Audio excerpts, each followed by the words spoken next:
Hello, everyone. Thank you so much for that introduction. As was mentioned, my name is Yara Doumani. I am a senior studying history and environmental studies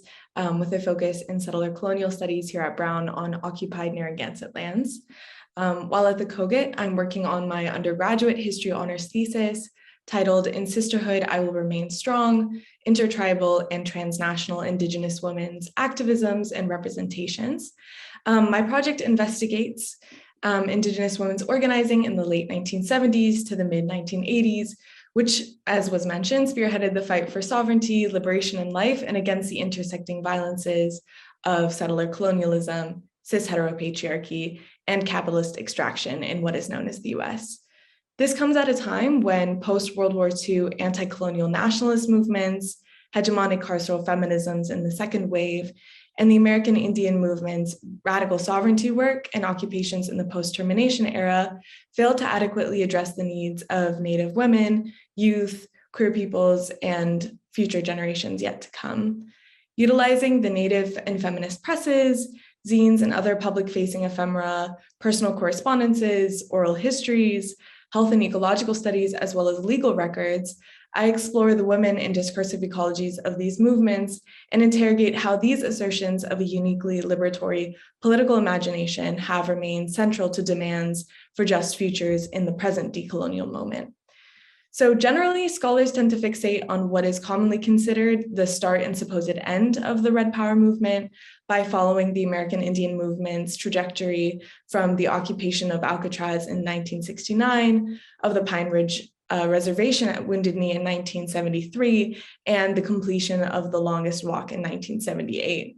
But by focusing on the years following 1978, a time in the wake of violent state-led counterinsurgency efforts to dismantle such radicalism, I examine how Native women built power and strengthened communities in ways that both diverged from and furthered the afterlives of Red Power.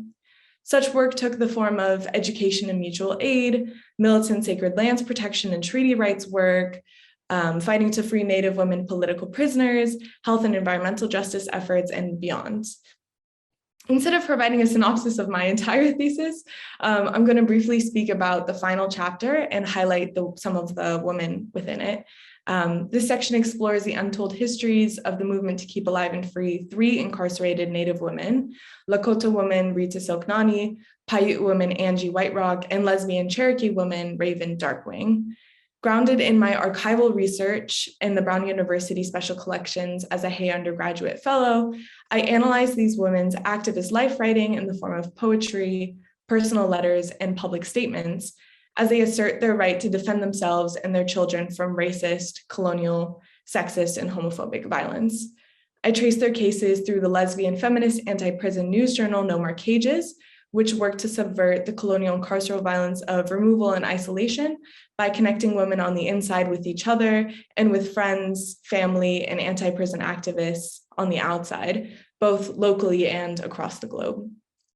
So through a reading of these 3 women's life histories, their original analyses and nuanced conceptualizations of justice, I look into how Native women on the inside and outside were theorizing and practicing Indigenous sisterhood, which is a term that came from within these texts that encapsulates intimate relationships and the building of an imagined community of women who often never met by forging and maintaining personal connections as survival and political practice.